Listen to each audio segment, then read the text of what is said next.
Hey guys, thanks for joining us here at Salty Ginger Talk. For returning listeners, it's great to have you back. If you're new to the channel, we're really glad you joined us and hope you like what you hear. Our podcast is for people that want to learn something new or make themselves a little bit better every day. Today, we're going to give you 5 tips and 5 actionable items that you can use to get ahead in your professional life. So, what we're talking about here is not office politics. It's not favoritism. It's not luck. We're talking about 5 clear things that you can do, that you have control over, that you can start right now, that will absolutely move the needle in your professional life. These are strategies that I have personally used. We're going to give you examples of people that use them in real life that are not us, that you know, to understand why these are so valuable and so important. And hey, look, if you're not looking to move ahead, totally got it. No problem. We doubt you're listening to our podcast if you're not looking to move ahead. We're not judging anyone. There's no right or wrong. You got to do what you think is best for you, your personal situation, and your family. With that said, we have always tried to push to become better, and that has led us to good things. We have taken increasing responsibilities throughout our career, and that works for us. That's what we're about. So we want to give you some tips in case you're struggling and saying, what should I do? I feel like I'm running into the same wall, slamming my head against it, not getting anywhere. And look, there's some of that exists. Like, progress is slow, and that part is tough sometimes. And I know that in today's culture, we've all kind of become accustomed to getting what we want right now. You can have food at your house in 20, 25 minutes by ordering it on your phone or your computer, right? You can Google all the information you need immediately. Everything's 24/7 now, but things take time in the business world. And we're going to give you tips on how to navigate that. So, tip number 1, become dispensable by solving problems. Not your own problems. You need to solve those too, but you're going to make yourself really indispensable, really valuable, and command a much higher salary if you solve other people's problems. So you want to become the go-to person who solves problems. That's the goal. Most employees do what's asked of them. I've heard people say, if you're paying me $15 an hour, you get $15 an hour work. Okay, got it. So at what point they're supposed to pay you more when you've never demonstrated that you can do more? Like, I get it. I get that part kind of sucks, but I've done that multiple times in my career where I've taken on additional tasks, additional responsibilities, and earned some type of promotion and higher pay at some point in the future. Not always fun, not always fair. I never said it was fair. I'm not trying to tell you it's fair, but I'm telling you, if you want to get ahead, this is the way to do it. The ones who get promoted, that are given more freedom, more autonomy, demonstrate that they deserve that freedom, that they deserve that additional responsibility, that they deserve the leadership role. Because when you're in a leadership role, nobody's pushing you to do those things. It's up to you to figure out what those things are. And people want to see that demonstrated before they hand the reins over to you. So you want to proactively look at what's broken. What can we do better? What's not working right? And fix it. Develop a plan. Use your resources. That includes the people who are around you, because most of the time, the people that do the work have a better idea of how to do it. And all you have to do as a leader is listen and help them implement those techniques that they identify. And almost always it works out better. Almost always. You don't have to be the smartest person in the room. You just got to be the most useful and most resourceful. Those are not the same thing. So, how do you apply this? How do you do it? Start by looking around at your team, looking around at the people you work with. What do they complain about? Think of the movie Office Space and the TPS reports. Like, how do we get rid of those? Like, find a problem. They exist. They exist everywhere. And there's problems nobody's working on. Pick one of them and offer to take it on, even if it's small, even if it's a tiny little thing that you can solve in 2 days. But maybe you streamline a clunky reporting process, or you redesign a confusing report or spreadsheet or something like that. Like, there's ways that you can add value that are demonstrable that nobody is touching right now. So you implement it, you test it, then you show the results to whoever it is you work for or work with, or you're trying to convince that this is a better way to do it. Then you offer to document it, put together a SOP, or you offer to train others, right? So, how does this work in the real world? Let's look at Sarah Blakely. We've talked about her on this channel before. Self-made billionaire. So she founded Spanx even though she had no background in the fashion industry. But she saw a problem that she as a woman was dealing with, and she knew other women dealt with as well. So that is visible panty lines and uncomfortable undergarments. Women don't like to be able to see their underwear through their trousers or their skirts or whatever, and they want support for their lower half. And it didn't exist. There were pantyhose, but if she was in Florida and when you wore pantyhose in Florida, it was very uncomfortable. She wanted the benefits of the top part of the pantyhose and didn't want to have to wear pantyhose all the time in super hot, super humid Florida. So she found a problem and she solved it. Was it easy? No. Was it linear? No. Did she have to grind to get it done? Absolutely. Now she's a billionaire. Is that an extreme example? Sure it is, but it's a real example. She didn't wait for permission. She solved the problem. She became the youngest self-made female billionaire by solving that problem for women. So the idea here, the mindset we want to develop is when you make life easier for others, when you solve other people's problems, especially people that make decisions, you become invaluable. It's really that straightforward. So get up out of your myopic, what's in it for me, what's in it for you is the advancement, the freedom, the additional responsibility, the higher pay. That's what's in it for you, but you got to do the work and demonstrate that you've got that value before someone's going to hand you the reins. So that's tip number one. Tip number two is you've got to learn to master clear, concise communication. So you got to communicate like a leader. People who speak and write clearly get noticed, get trusted, and get promoted. Period. It's that straightforward. Nobody wants to hear you run on and on emotionally for 5 minutes about a problem. You got to get to the bottom line. Get to the brass tacks. You could have great ideas, you could have great solutions, but if you can't explain them clearly, they're never going to go anywhere. I think it was Albert Einstein that said, if you can't explain something basic and simple to a 5-year-old and make it make sense to them, then you can't explain it because you don't understand it well enough. So how do we become straightforward, fact-based, clear communicators? So there's a method called BLUF, B-L-U-F, bottom line up front. Lead with the point, then explain if needed. Get to brass tacks right up front. Look, bottom line, here's the situation. I do that a lot. Trim the fat, eliminate filler words and tangents in your emails. Nobody cares. And when you're speaking in meetings, same thing. Nobody cares. If you're given a motivational speech, that may be different. A lot of times storytelling is a great way to connect with your audience and a great way for people to understand the point that you're trying to make. But in a business setting, bottom line it up front, get to the point. Have those stories, have those supporting details, have those additional pieces of information available, but don't lead with them. Nobody wants to sit through all that. Get to the point. Get it done up front. So practice giving a 1-minute update every day to your boss or your team. Short, clear, direct. It's a good way to learn to communicate the way we're talking about. Let's look at Elon Musk. He's a great example of this. And he's said before, look, I'm probably on the autism spectrum somewhere. But he also is able to make sense out of very complex things and break them down and explain them in a way that makes it easy for people to understand.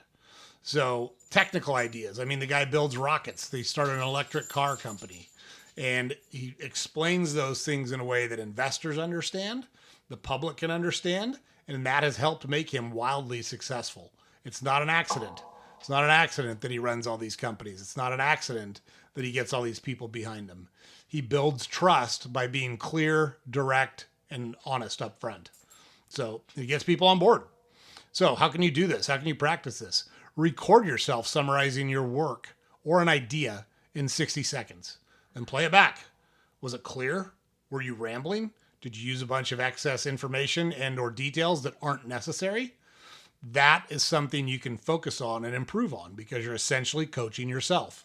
So that's a great way to practice that and understand if you're doing a good job of it or not. But you've got to get to the point where you can get to brass tacks quickly and explain things in a way that makes it easy for everybody to understand. If you can do that, it's going to be a huge boost for your career. Okay, Tip number 3, make yourself visible in the right way. Not talking about bragging, not talking about standing up on your desk and saying, look at me. It's about being seen as someone who's competent, who's helpful, and who is pushing to grow and get better. A personal brand is simply what people think of you when your name comes up. And in today's connected world, your online presence, how you show up in meetings, even how you share knowledge, all builds a brand. One of the ways we got noticed to start taking on kind of executive roles, we went back to school. So I didn't finish school right out of high school. I quit after my junior year because my wife and I got married. And I wanted to go back and get my degree because I didn't want it to hold me back in my professional life. So I worked for a company that had a tuition reimbursement program. And it was capped at like $5,000 a year. Well, my kids were young, and I was like, I can handle the burden of schoolwork, but I want to be able to get reimbursed for all this. So I went to the guy that ran my department, who eventually became the CEO of the company. And I said, look, I can handle this, but I was hoping you would give me an exception and authorize more than $5,000 a year reimbursement, because I can knock this out fast if you do. And he said, I'll do it under 2 circumstances. 1, I'm going to talk to your boss once a month. And if I see any slip in your work performance, if I any slip in your commitment to the company, we're going to pull the deal and go back to the 5,000. And 2, I want a copy of your report cards as you get them. I want a copy of your grades. I said, done, no problem. So he did talk to my boss every month. My boss was a great lady, and she said, look, Joe's killing it. He's busting his ass. We get everything we get out of the guy. He does a good job for us. And 2, I was slamming down report cards. I was good at school. School came very naturally to me. So I actually graduated as the valedictorian of my college class when I went back to school. And so he was saying, okay, so I got this guy that's grinding, and Jesus Christ, look at this. He keeps getting A after A after A. That put me on the radar.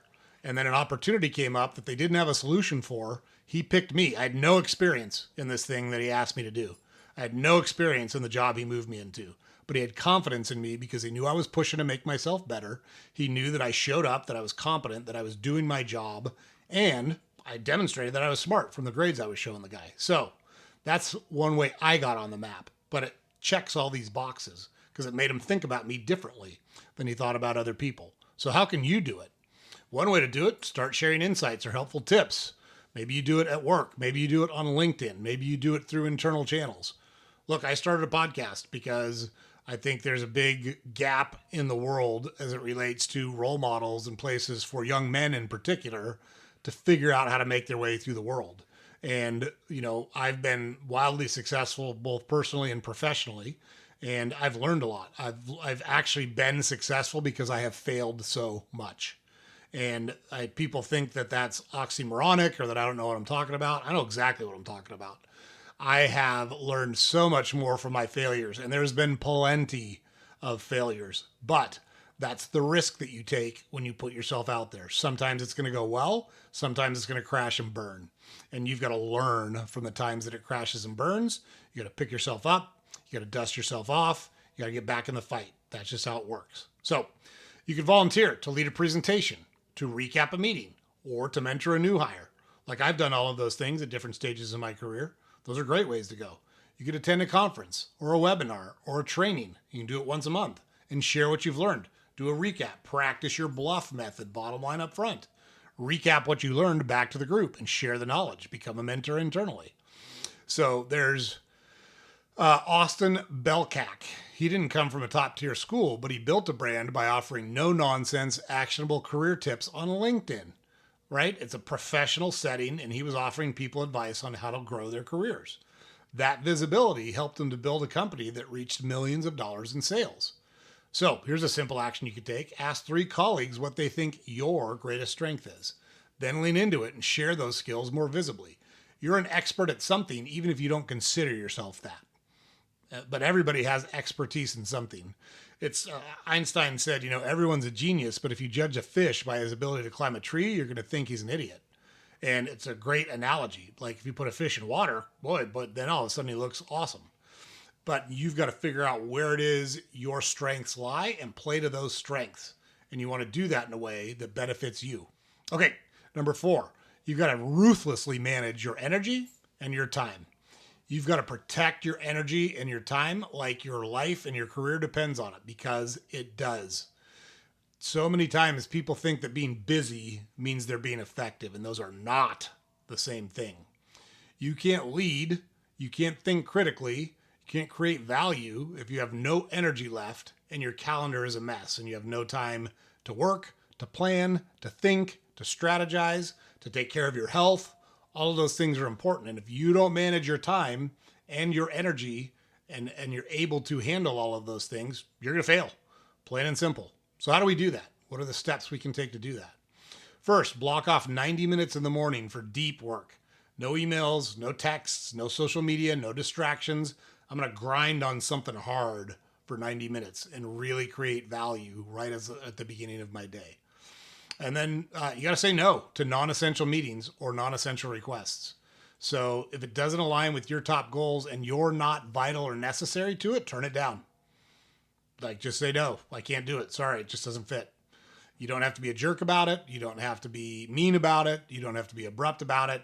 Sorry, I just can't make that work this week. My apologies. Let me know how it goes. Sounds interesting. And then focus on your top 3 things daily. What are the 3 things that if you completed those 3 things would move your career forward, would make you more successful, more prepared, more ready to tackle the challenges that are coming your way? So Tim Ferriss wrote a book called The 4-Hour Workweek, and he has built multiple companies by focusing on high leverage activities and automating or eliminating everything else.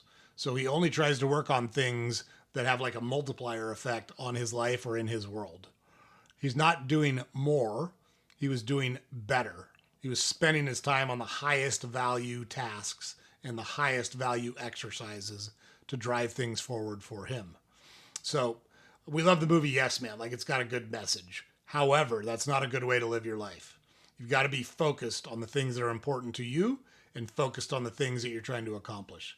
That's how you scale without burning out, because it's very easy to take on too much and burn out. We've done it. We have experience in this, so we know exactly how that feels because it's happened to us. And we do a much better job now of managing things and saying, I'm just not going to get to that. It's not going to happen. Sorry. Okay, tip number 5. Find and learn from a mentor. This is the career accelerator that a lot of people overlook. Someone who's already done what you're trying to do, and it can save you years of trial and error. I've always been willing to say, I don't know how this works. I'm not very good at it. Can you help me? Can you teach me? I've done that multiple times in my career. And a lot of people are afraid to say, I don't know, or I'm not good at this right now, or I screwed this up. I need some help fixing it. I do all of those things. I've done all those things regularly. I'll still do those things. They're important. So Oprah Winfrey credits a lot of her success to Maya Angelou, who mentored her through a complex personal and professional decisions. That wisdom shaped Oprah's leadership style and helped her build the empire that she has now. So one of the best ways to learn something is to teach it to somebody else. Same thing on a mentor. If you can mentor somebody else below you, it will help you identify someone who could mentor you, because teaching reinforces and builds leadership chops. It's a win-win. So think about it that way. If you can mentor someone else while simultaneously having someone mentor you, that's like a double bonus. Like, you get both ends of the spectrum, and it's super, super valuable to you, to the person who's mentoring you, and to the person you're mentoring. So that's a great approach. Okay, so those are our 5 tips. Let's recap them real quick. Number 1, solve problems that other people avoid. That makes you invaluable. Number 2, master clear, concise communication. It builds trust and it builds credibility. Number 3, build a visible, helpful, personal brand. People should think about, I can count on you when they think of you. Number 4, guard your time and energy.